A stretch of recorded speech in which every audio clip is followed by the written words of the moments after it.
Hello, Sarah Eggleston with John L. Scott here. Just wanted to welcome you back to This Week in Housing. Just gonna double check.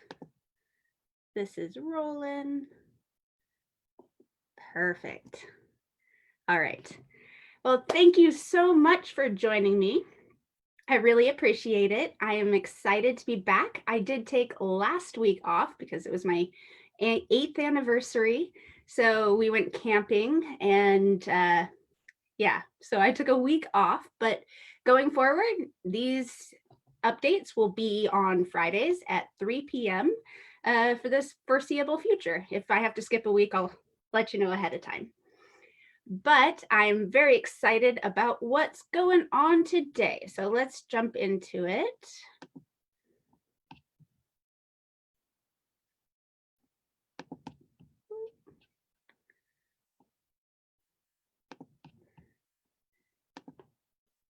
All right. Fantastic. So we are up and running. Welcome. Like I said, this is This Week in Housing. Welcome back. So as far as in the news, it looks like one of my, okay, so this white bar is supposed to be at the top of the other page. The Inslee did announce rollbacks on some of the activities for reopening Washington State. This was announced yesterday. In that order is includes weddings and funerals. As you can see, bars and restaurants. So as far as bars and restaurants, alcohol sales must end at 10 p.m. So that's a new one. Indoor dining is limited to household members. So I guess if you're a pod, you can dine together. Otherwise, you cannot dine with outside guests. And game areas must be closed, and bars will close indoor service. So this is no pool tables or gaming, electronic gaming inside of bars. We won't be able to use any of those for the time being. Gyms and fitness centers have also limited the number of people that can participate at one time. And the eviction moratorium has been extended until October 15th. So any renters that are unable to pay their rent right now, they won't get kicked out until at least October 15th. So in addition to those changes, the face covering order has been broadened to when you need to wear them. This goes into effect tomorrow, July 25th. So you'll have to wear face coverings in all common spaces, such as elevators, hallways, shared spaces, and apartment buildings, university housing and hotels, as well as congregate settings such as nursing homes. Sorry, tripping over my words here. Should have grabbed a glass of water. But jumping into mortgage rates, this is the news from last week. And again, I was off last week, so unfortunately I didn't get to announce this piece of news as it was happening. But last week, this was published on July 16th. Mortgage rates dropped below 3% for the first time ever. So this is crazy news, like under 3%. I have seen actual loans with them at 2.85, 2.79. So these are fantastic rates right now. If you are considering refinancing or hopping into the home buyer market right now, according to the interest rates, is an extremely good time. And interest rates really do affect your purchasing power by quite a bit. For each 1% that the interest rate raises or lowers, a buyer's purchasing power goes up or down by 10%. So it is tenfold on the 1% equals 10% increase buying capability, which that's a huge amount. And this week, the US long-term mortgage rates did rise ever so slightly, but they're at 3.01, which is still absolutely incredible. So raising from 2.89 to 3.01 is, these are still historically low rates. I can't stress enough how crazy low these rates are. So if you're thinking about either refinancing or hopping into the buyer market, keep that in mind. It is a fantastic time to do so. As far as market activity, here's our residential and condo activity for King County split apart. And you can see that the new listings, there's, compared to pendings, there are more new listings on the condo side compared to the pendings as far as a percentage than on residentials. But if we combine those together and look at these numbers as a whole, 975 new listings on the market in the past 7 days, 1,303 pendings, and 753 sold. And these are those numbers put onto a graph for since I've been doing these presentations, so back in April. And you can see pending listings did go up from a couple weeks ago, and new listings has stayed pretty consistent, and solds has gone up slightly. So with this increase in the pendings, I do predict that we'll see an increase in the solds coming up here. And so this is for the Northwest MLS as a whole, so basically Western Washington. And these are new listings compared this year compared to last year. So the dark line is 2020 and the orange line is 2019. And you can see we are kind of flirting with that line now. Back in a few weeks ago, we had way more in 2019 than we did in 2020, but now the lines are crossing and kind of flirting. So this means that more new listings are coming on the market, and hopefully we continue to see that trend because there's a lack of inventory. Pending listings is also going up. We surpassed 2019's pendings, like 6 weeks ago, 5 weeks ago, 6 weeks ago. And this is a great leading indicator of solds that are coming up. So if we look at solds, you can see we dropped down a little bit below the line, but with all those pendings, I think we'll see this line go back up a little bit in coming weeks. As far as showings, this is a measure of buyer demand, and these are North American numbers. So this is not just Washington State. This is nationwide, North America, US and Canada. So you can see that we are having more showings on average this year than we were at the same time last year, which I've mentioned before that part of this is the lack of open houses. Since we can't host in-person open houses, you'll see a lot more people reaching out to agents to open the door for them. If they want to get inside a home, they need to be let inside. So I believe that there's a little bit of, and that's what a little bit of this increase is showing, is the lack of open houses and needing to be let in. But it also shows that buyer demand is extremely strong right now. And this is for the Northwest MLS key box activity. So back over to Western Washington, condensing our area a little bit. And so on the left here, you can see it's this week compared to last week. And this week, we are just slightly higher on showings than we were last week.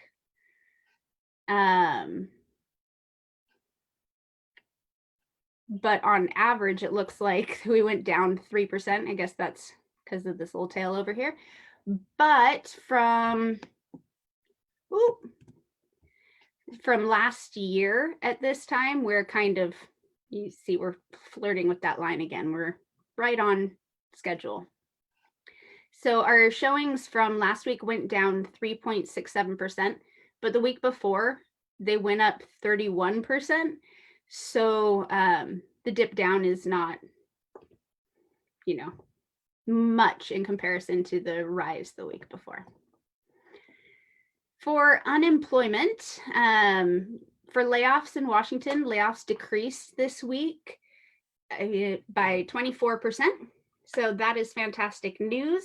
It did jump up for a little bit there, and I was a little surprised to see that. But now I'm seeing this 24.1% decrease in layoffs.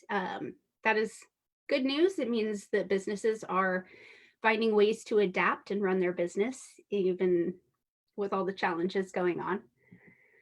And if you look at it compared to the rest of the nation, we are kind of in this general area of blue. We're up in the corner. We are darker blue than some other places, but lighter, not as strong as some of the other states out there.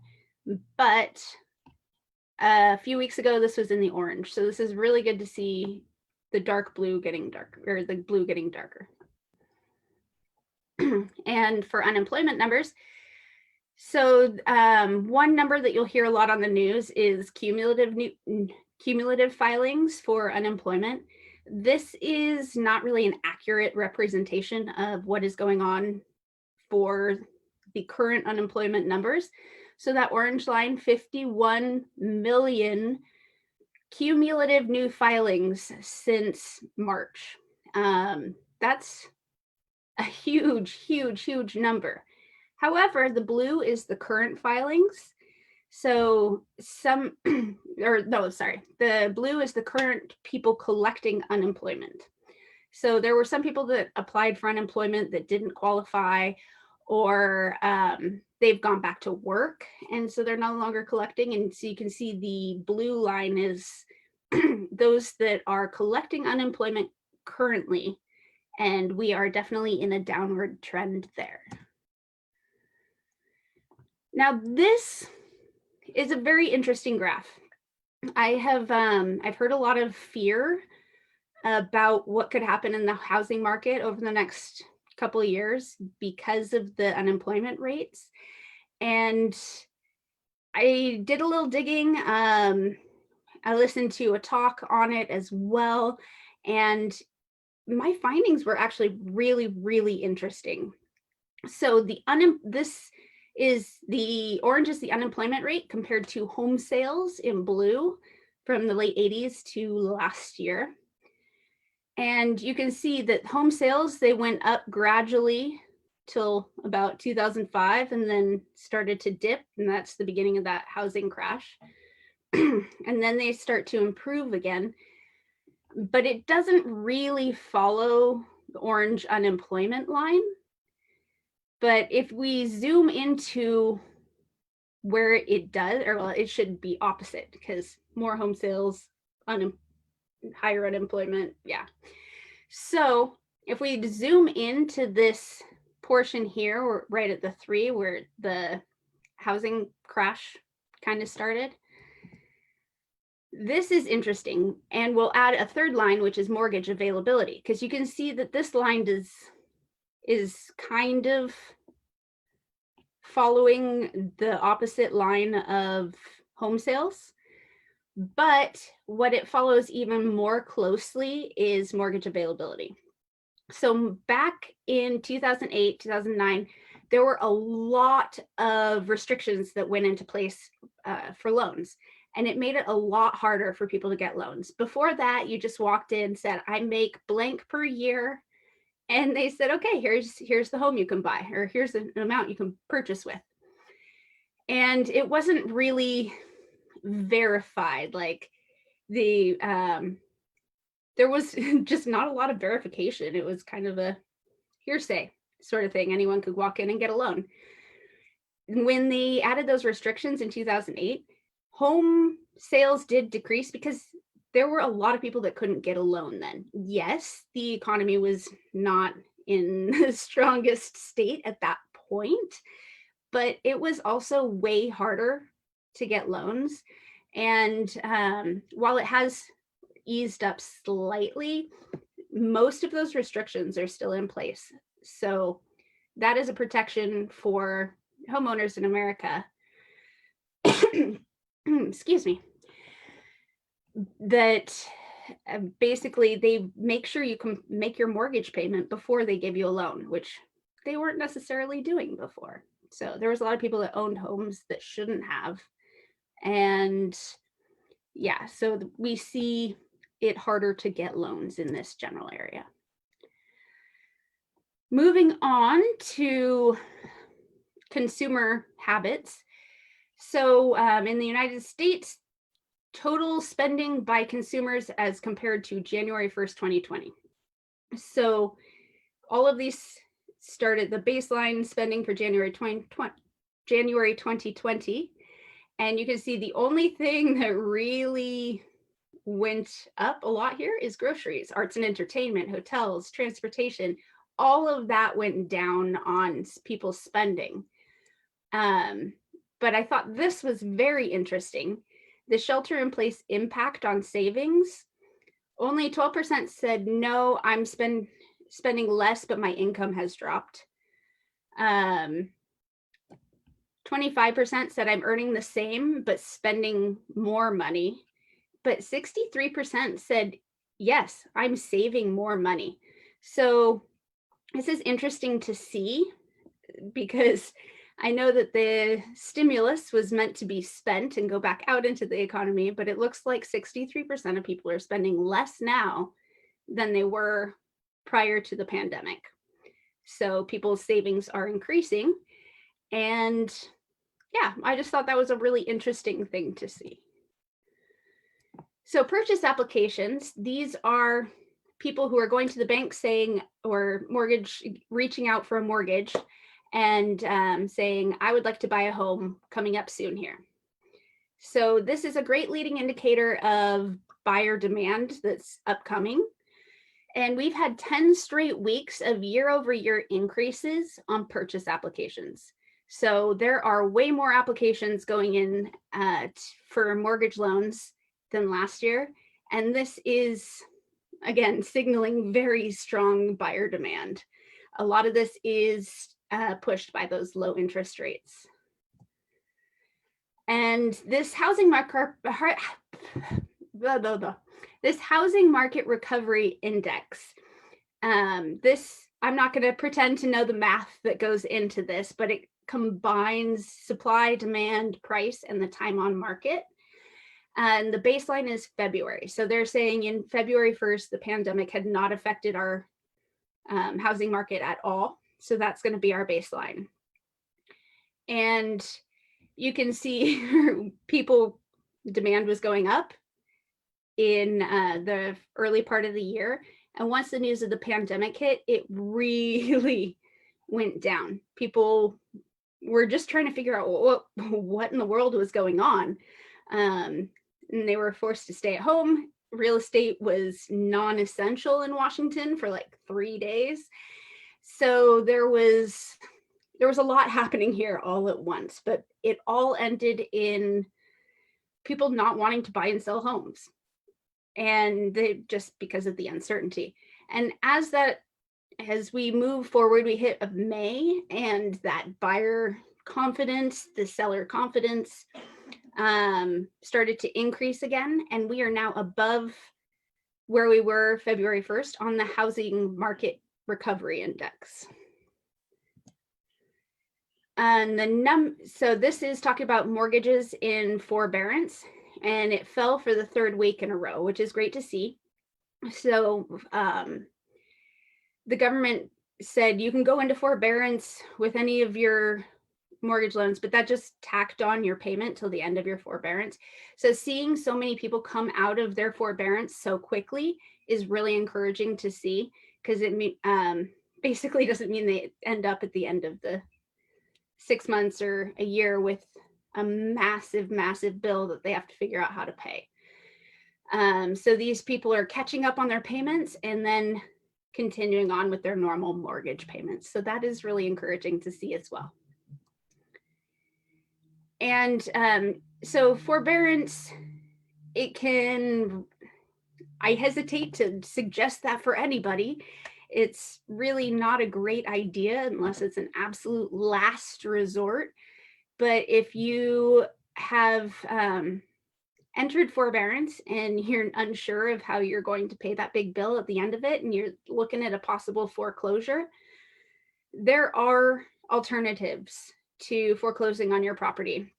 Depending on the amount of equity you have on your home, you can sell the home, you can extend the forbearance. They just approved another 180 days on the forbearance, or you can work with your loan company to modify the loan if they'll work with you. So there's options of after forbearance. If you are curious about any of these, please feel free to reach out to me. I'm happy to help you through these and point you in the right direction. So if you have any questions, please feel free to reach out. My phone number and email are on the screen there. I really love doing these weekly updates. They're short and sweet, and I hope that you find them valuable. Stop my share here. So I will be back again next Friday at 3 p.m. with another This Week in Housing update. So thank you so much for joining me. Again, my name is Sarah Eggleston. If you haven't followed me on whatever platform you're watching this on, it's live on Facebook, but the replay is available on Facebook, IGTV, my website, and YouTube. So wherever you're watching this, make sure you like and subscribe. Follow me depending on what platform, and the verbiage is different. But if you want to catch these updates every Friday, make sure that you click the little bell or subscribe or whatever platform you are, that terminology. Anyways, thank you so much for joining me again. I will see you next week on This Week in Housing. Have a great weekend and enjoy that upcoming heat.